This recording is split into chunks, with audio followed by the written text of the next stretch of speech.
So I'm going to share my screen. If I get this right. Fabulous.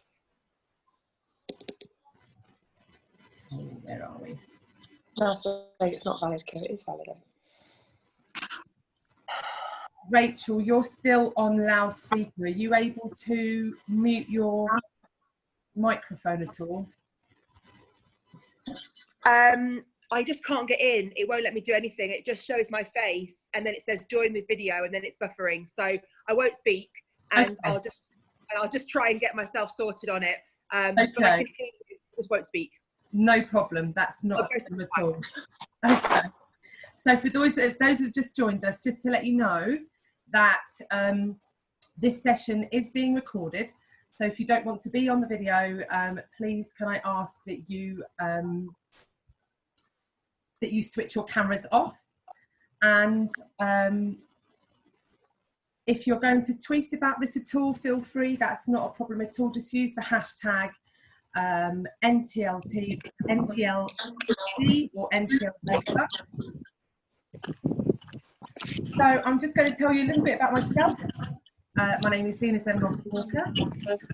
I am a British-born Greek Cypriot, and I was born in London and now currently live in Leeds. Married with 2 children, and I've been in education for 15 years. The last 7 of which have been as a senior leader. So you've got my details there if you wanted to get in touch with me at all. So the @Zena is my Twitter handle. So the first question I want you to think about is, what are you a teacher of? And if you could just write some notes down to yourself, you don't need to enter that into the chat. But what are you a teacher of?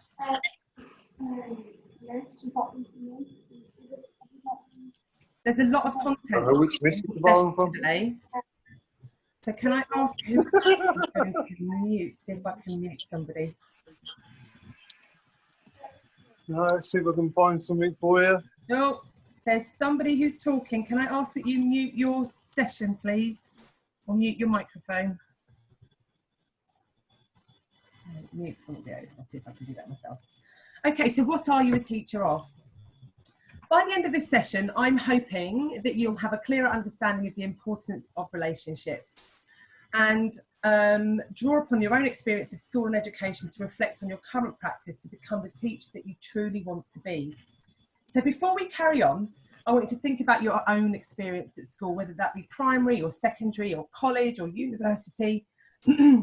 Which teacher or teachers had an impact on you and why was that? And you can write these down, you can put the comments in the chat, that's absolutely fine. I can't see the chat at the moment, so I won't be able to respond to that at present. So what are the memories that you had? Were they fond memories? Were you happy? Did you not have a good experience? The teachers you didn't like, I want you to think about why in particular you didn't like them. So how did they treat you? How did they speak to you? And more importantly, how did they make you feel?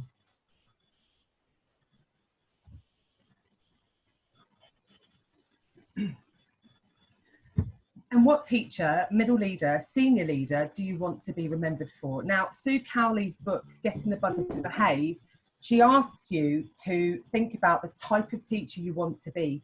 But I'm going that bit further and I'm asking you to think about your legacy. What type of teacher, middle leader, senior leader do you want to be remembered for? And that legacy is really important. We'll be looking back at that later on. So what are your hopes and your dreams for your students? What skills and attributes and character traits do you want them to have when they leave your class, your school, the phase of education in which they're in with you? And what have you done and what will you do to support them to gain those skills and attributes and character traits? Some people argue that teaching children to know their place in the world and have the skills and attributes and character to live within it are more important than the outcomes that they achieve. But these are absolutely underpinned by the values for which we have for them to become global citizens. I'd urge you to follow Adrian McLean, who's in the room today. He's under @character_guy on Twitter, and he's got some fantastic views and ideas and plans for building character into your curriculum. So definitely give him a follow, he's fabulous. For me, those skills, attributes and character traits go hand in hand with the credentials that they should be achieving when they leave school. And we need to think about considerations beyond education. So for instance, I listened to a caller recently, and he was talking about leaving school with 12 A stars, but actually not understanding how to open a bank account, not knowing what interest rates were or mortgages. And that's for a different day. It's a different conversation altogether. But what are we teaching young people for the world in which they need to live in? My education. If I be honest, I have very, very few positive memories of school. At primary school, I had the scariest head teacher. She scared the daylights out of me. She would very regularly shout and scream at students in the corridors. I was bullied at school, and my teachers had really low expectations of me. Those low expectations, I've come to realise recently, was probably because being brought up in a Greek household, my parents solely spoke to me in Greek at home. So I learnt English when I came to school. And I think, you know, back then when I was at school, the expectations of EAL students wasn't very high. And so they had already put a ceiling on me as soon as I'd entered the classroom. It was like, oh, maybe she won't be able to get this, or she won't be able to achieve this target grade because she doesn't speak English. And that constant need for waiting for praise was really something that damaged me quite a lot. I remember doing an Egyptian project with my mum. She helped me cross-stitch a lovely picture of Cleopatra. And when we were talking about our month projects, I stood up with my picture of Cleopatra, and the teacher said, oh, isn't that wonderful? I bet your mum did really well doing that. Did she do the rest of your project for you? And that said to me, I can't believe that. She doesn't believe I've done this work. And that allowed the people that were bullying me to kind of go, yeah, see, look, Zena didn't do her own work. She's got other people to do that. And similarly, unfortunately, secondary school was a very similar experience. You know, my tutor, who should have been my champion, my advocate, scared the daylights out of me. I was bullied. My teachers, again, had low expectations of me, and I was never rewarded. And those low expectations, I don't know whether or not that was because of the reports that came up from primary school, you know, saying, you know, Zena can't quite do this, you know, she's not ready here. So those low expectations, unfortunately, stayed with me for my entire school career, primary and secondary. But I was lucky because I had my mum and dad, and they never gave up on me. They gave me every opportunity I needed to be successful. They stood in my corner like a bit like a boxing ring. Every time I was knocked to the floor, they'd pick me up, pour the water over my head, and like, go girl, you go again. You're never going to give up. I come from a family of educators. My dad was a teacher as well, and he said to me, you know, why don't you think about becoming a teacher? I thought, there is not a chance in hell I will go back to a place where I felt terribly unhappy. And it took him 5 years to try and convince me. But he said this, why don't you become a teacher? Then that way you can make school a better experience for students than what you had. And I thought about that. I thought, do you know what, you're right, Dad, I'm going to do that. Maybe I can make this a better experience. Maybe I can change how I feel about school by being a teacher. And unfortunately, I didn't have my maths GCSE, so it took me a further 2 years. So 7 years later, I managed to follow that path. Why? Why did I become a teacher? That's changed in the 15 years that I've been in education. So as a teacher, I kind of went in with the idea that I really wanted to make school an experience that was memorable for all of the students that I was teaching. I wanted to make sure that children knew that they should believe in themselves and they could achieve absolutely anything they wanted to. And drama being my specialism, I wanted them to love my subject and see that drama could do something beyond acting. 2 years after my NQT, I moved into middle leadership. I moved out of London and went to Milton Keynes. And my why turned to wanting to deepen the experiences of children outside school. So those who had never been to the theatre before, I was determined they were going to have that experience, because if they left school without having that, I knew they were unlikely to have ever been before or again. I wanted to develop a team of teachers and tutors to champion children and students.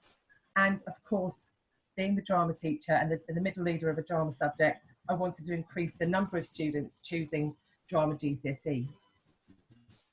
When I moved into senior leadership, the impact I wanted was a lot wider. So I wanted to develop staff, I wanted to develop teaching and learning, policies within the school. I wanted to develop confident young people with character and increase their life chances. And of course, I wanted to support the communities in which we were serving. So that wider impact for me was really important. So what's your why? And you need to think really carefully about this, because having that understanding of why you're where you are is really important, and it will change and it will develop. So I think if you revisit your why every now and again, just to ground yourself, that's something I think I've done more recently than I have done previously. There is not a single person in education, regardless of the experience that they have, however many years they've had in education, when they've had that moment when you either want to scream your head off or bang a student's head against the wall because they really don't get it, before you want to kill them. And it happens. But when communicating with students becomes difficult or near impossible, it's really important that we think about a new strategy to overcome that communication hurdle. And the communication hurdle is not for the students to think about, and it's not for them to consider, because we are the adult in the room, and therefore we need to reflect on our own behaviours and think about the impact of those behaviours in the classroom and how that might impact on the behaviours of our students. What's equally important is knowing to regulate your own emotions before dealing with a difficult situation. I know that before, when I'm not feeling quite ready and I've gone head first into a situation, I've lost control of it because I haven't thought about regulating my own emotions. So why do students misbehave? I'm really sorry, I can't see the chat, but is it because they haven't eaten the night before? Is it because they've had an argument with their parent or carer? Is it because they have just recently found out their parents are getting divorced? Is it because they've witnessed some DV that morning and they're scared about leaving their parent at home? There are so many reasons why young people and children misbehave.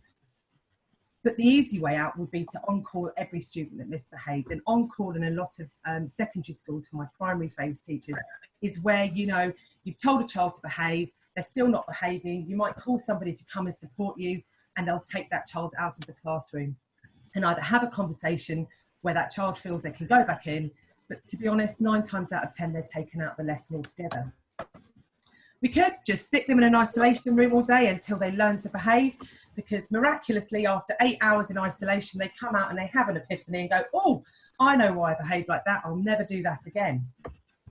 We could tell their parents or carers, could you please home educate them because they're just not quite ready for school. Or even better, let's just permanently exclude the lot of them. But is that the right way? No, it's not. And what's really important to remember, it's okay to ask for help and it's okay to ask for advice when you're struggling with behaviour. But if you don't pick up your own tab and you don't try to resolve those situations or that relationship with students yourself, it's really hard to win them over and therefore gain their respect. I laugh a little bit, but 10X were probably the toughest class I ever had in my NQT year, and they made me cry every single day for 6 months of my NQT year. And thankfully, that classroom was opposite the staff room where I would literally finish the lesson, see them off, run into the classroom and sob my eyes out. I'd be crying in the crying corner and be really upset, saying things like, I hate them, they hate me, why don't they care about their education? Why should I care if they don't care? I work really hard for them. What's their problem? It was always there.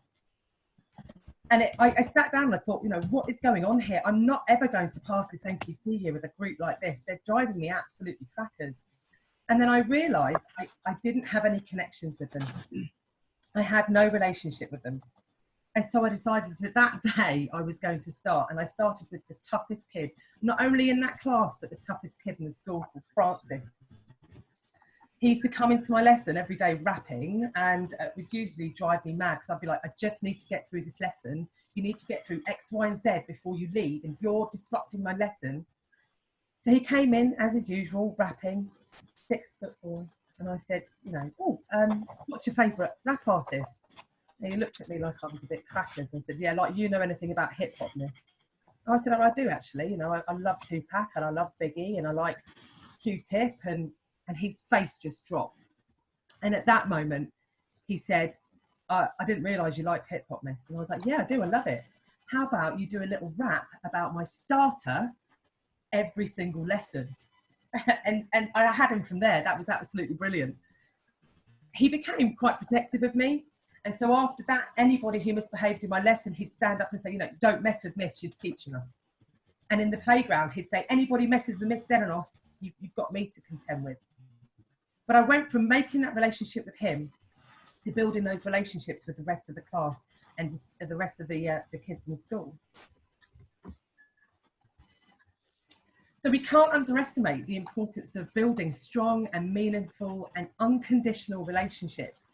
If you haven't seen Rita Pearson, and I will send you these slides because I have links to videos that you might be interested in, but you need to watch this, is every kid needs a champion. And she says, kids don't learn from people they don't like. So my question to you is, are you likable? Are you likable? What makes you likable? And if you're not likable, why not? And this clearly links into, you know, the teachers that you remember at school. Why did you like them? And why did you not like the other teachers? What did they do? How did they make you feel? And then how do you want to be remembered? So your role in school, regardless of what it is, whether you are a cleaner, a caretaker, a member of admin staff, a TA, a head of year, a head of house, a senior leader, a middle leader, students' behaviour has to be supported by everybody. And that willingness to build relationships needs to be done persistently, insistently, and consistently. Because building relationships is not about low expectations, and this is something a lot of people feel. Having high expectations of your students, and I would say the highest expectations, are the foundations of positive relationships. And you see, that's where your impact will come. Because once you've built that relationship, you can start teaching that content, because they want to be in your lesson, they want to learn from you. And once they start to learn that content, they're making progress. And once they make that progress, they will gain those credentials that you're so desperately wanting them to get. Paul Dix has written a book, When Adults Change, Everything Changes. And I would say every single member of staff in a school needs to read this book. Some great ideas and top tips on how to deal with behaviour. He gives some great case studies as well. But he says you won't solve a child's behaviour in a day, but eventually you will.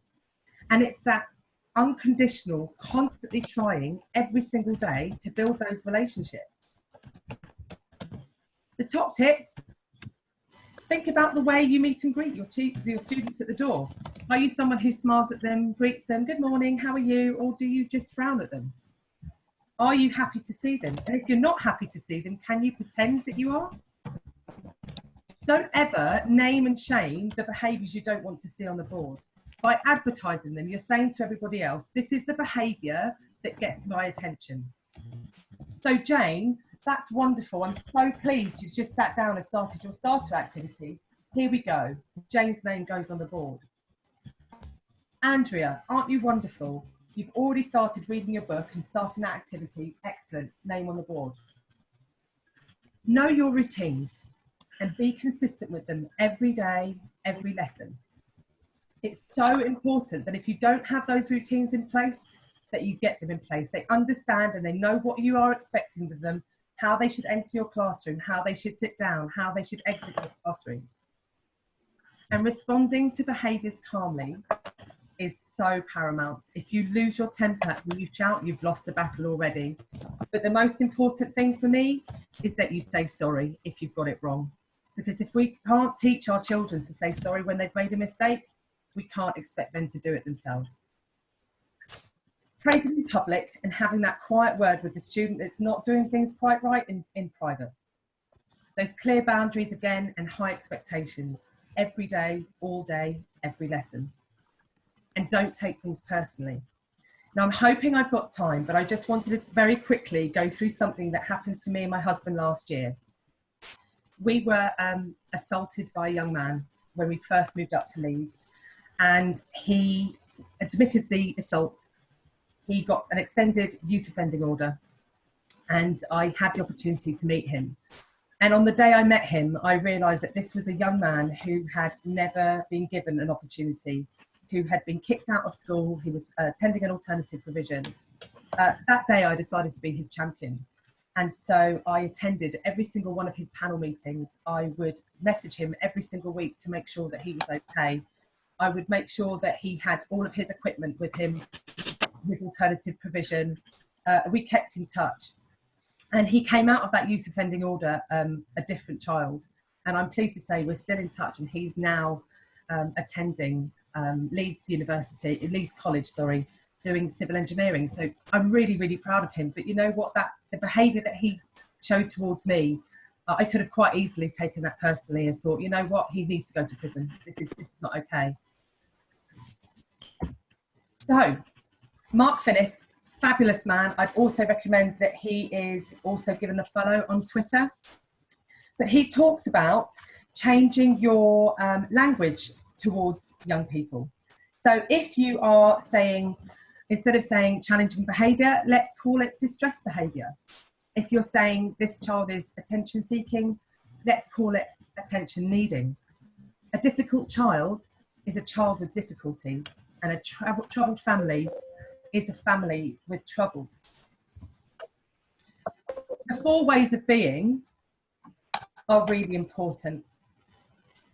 So you've got your quadrant and you've got the challenge and support. So behind challenge are words like high expectations, are words like setting limits and boundaries.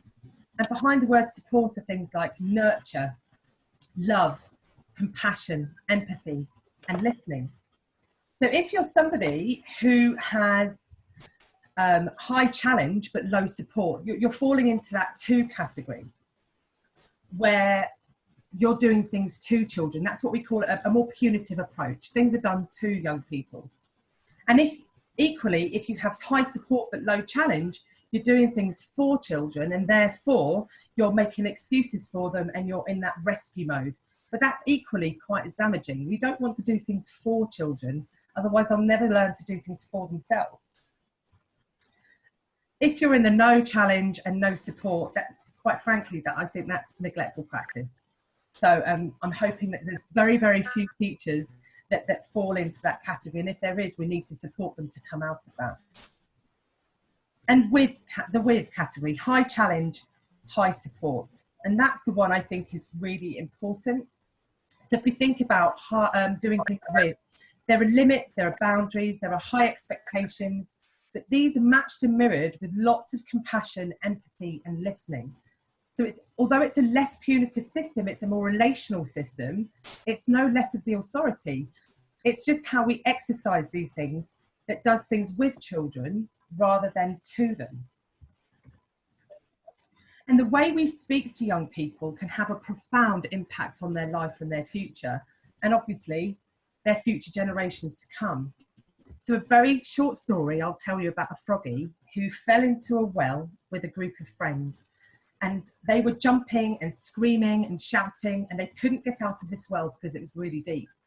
But another group of frogs came along and they looked down at the well and they started thinking, they're crazy. They started shouting at them, what are you doing? Save yourself. Don't bother. Just lie down, accept your fate. You're never going to get out of here. You might as well lie down and accept the fact that you're going to die. And slowly, slowly, what they were saying continuously started to resonate and started to make them feel really bad. So one by one, these poor frogs lay down and accepted their fate and died. But there was this one frog that didn't. And he jumped and jumped and jumped. And the rest of them saying, what are you doing? Just stop. You're gonna die. This is a painful death. But he got out. And when one of them said to him, why did you continue to jump when we told you you were going to die? He realized this frog was deaf and he couldn't hear him. And all he could see were the gestures. Those gestures he took as encouragement. So every time he felt like giving up, he would see them waving their hands. And he thought they were saying to him, keep going. So we need to remember that the things that we say, the way that we behave, could have the same destruction on young people. And they see this in our day-to-day interactions on how we treat one another, how staff treat students, how students treat staff, how students treat other students. And you must be aware of your body language and your facial expressions also have an impact. We go back to your why. If you're not in the place you want to be in, sooner or later your true self will come through and you won't be able to hold on to these things.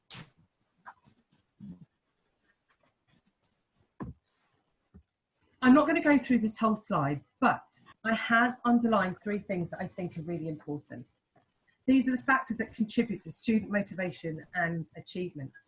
So that recurring forgiveness, that unconditional forgiveness and love that we show, and compassion and empathy. But do your students, if you've had a to-do with your student the day before, do they feel worried about coming back to your lesson the next day? And how have you made sure that they don't need to feel that worry or that concern? Do they feel that you're going to hold those grudges? And if they do, how are you going to make sure they no longer feel that grudge? Rita Pearson said that kids don't learn from people they don't like. But I'd also say that kids don't learn when they don't feel safe. So we need to also consider that. Engaging lessons, are they highly tailored? Are they highly tailored to the point where each child in your class feels that you've planned that lesson especially for them? Are they exciting? Would you want to sit in that lesson yourself for an hour? And if not, why not? And you'll need to change it.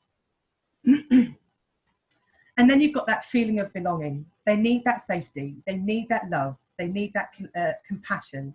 And they need to feel that every single lesson you want them to be there.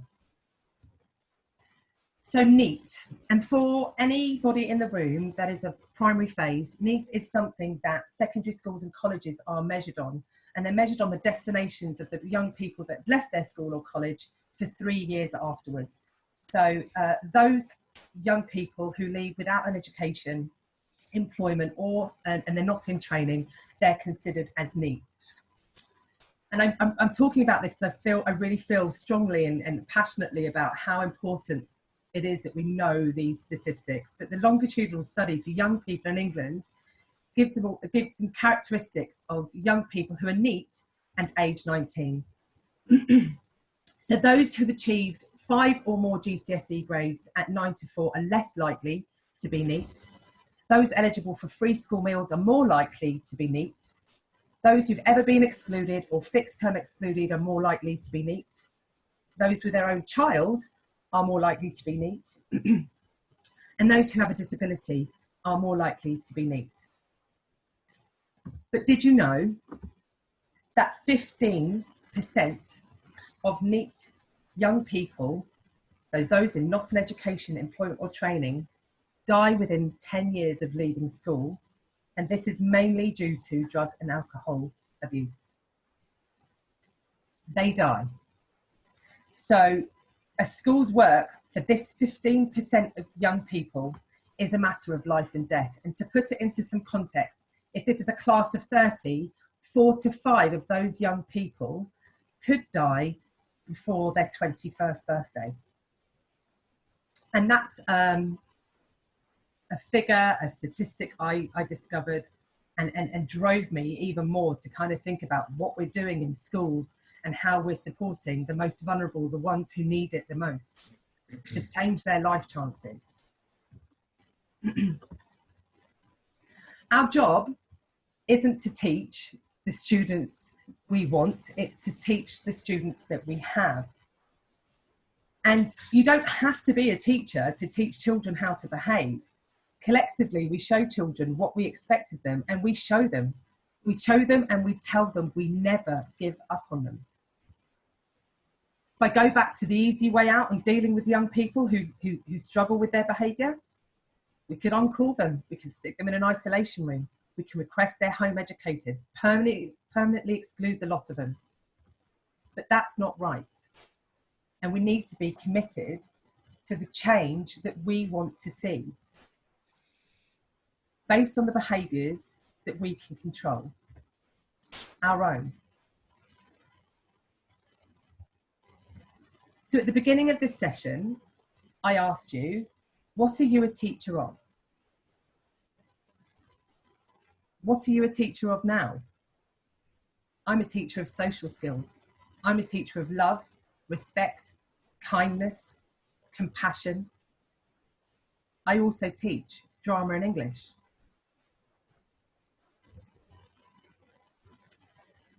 So some suggested reading for you. I absolutely think, all of these books are fabulous. The Restorative Practice by Mark Finnis, that hasn't been released yet. I have pre-ordered my copy, but I know from hearing Mark speak, it will be a wonderful book. So do pre-order if you can. But also understanding, so the book with You Think I'm Evil talks about young people who've suffered adverse traumatic experiences in their childhood and how that plays out in their life. Not all children are evil or badly behaved. Once we change our language around what that child is or who that child is, what the parents are, who they are, and what communities are like, we start to change the way we perceive them. And that's a start. Self-reflection for all of us is key. Thank you so much. Are there any questions? I'm going to see if I've got some time. Wow. Can't see any. That went a lot quicker than I thought it was going to go. Are there any questions? You can raise your hand or ask me anything. Unmute yourself. That's not a problem at all.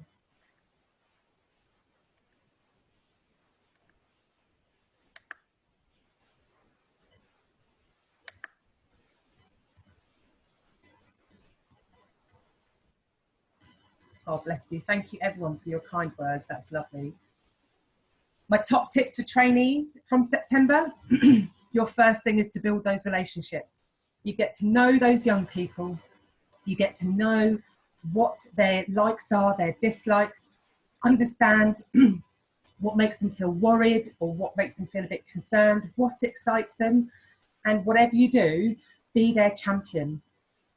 Rita Pearson talks about, we're not always going to like the children that we teach, but it's really important that they never, ever get to see that. We're human, but so are they. And if we think about the interactions we have as adults and the things that affect us as adults, just imagine how that might affect them. Be their champion all of the time, every day. Oh, thank you, Lucy. Sharifa. Zena, hi, Yeah. hello. Just looking through your chat, I'm so sorry. I did take the video off because I've not put anything on this face and my hair is a woke up a mess.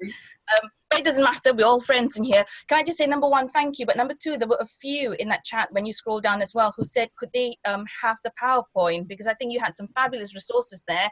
I don't know whether you can show us that slide again with your Twitter handle. Have you got an email address? Absolutely, I'll do that now. I will do that now. Oh, that's gone to the end. I go back to the beginning. I exit that and I go to the beginning. That's absolutely not a problem. There you go. Can you see that? Nope, not yet. No? Okay, right, here we go. There you go. Now? Perfect, thank Yay. you. So I'm absolutely happy to share these resources. And if you ever want to have a conversation with me about anything, do get in touch. I'd be more than happy to speak to you. It took me some time. It took me 6 months, 15 years ago to realise that relationships were the most important thing. And I've held on to that. And I can tell you now, when you get to know those young people, you see behind the barriers, you see behind what's going on in their lives, and you think, you know, I'm going to champion you whether you like it or not. And that's the most important thing to remember. You know, the ones that want the relationships are the ones that will push you away, but they're almost testing you. They're almost saying, you know, I'm going to see how far I can push this person. And I've done that once, and I shouted, and he turned around, and this student said to me, I was waiting for you to shout at me, and I was just wondering when that was going to happen. Oh, how awful. And what I did was apologise. I couldn't apologise more. So it's really important that we're just authentic and be kind. We need to be kind. Okay. Are there any other questions? Oh. Any other questions? I can't see my... Thank you, Zena. What if they don't like you? Oh, bless you. Do you know what? We can quite often misinterpret and misunderstand what young people say. They might not like you at first, but it's not for them to kind of tell you. You need to kind of figure it out for yourself if they don't. If they don't like you, is there something that you're saying, something that you're doing? Are you sometimes really sarcastic? Because young people don't like sarcasm. They don't take it very well. So what is it you're doing that might make them feel that they shouldn't like you, I suppose? Remember that, you know, we're the adult in the room. We need to be really self-reflective all of the time. How do you balance being assertive and being kind? Sometimes in that those boundaries and those high expectations of what you need to hold on to every single day. So and as soon as you drop those boundaries, as soon as you drop those expectations, they will start to push them. So having them doesn't mean, you know, you need to say, right, that's it, you know, start losing your temper or setting detentions constantly. It's about having that conversation. You know what my expectations are. My expectations are X, Y, and Z, and I do this because of X, Y, and Z, and holding on to those all of the time.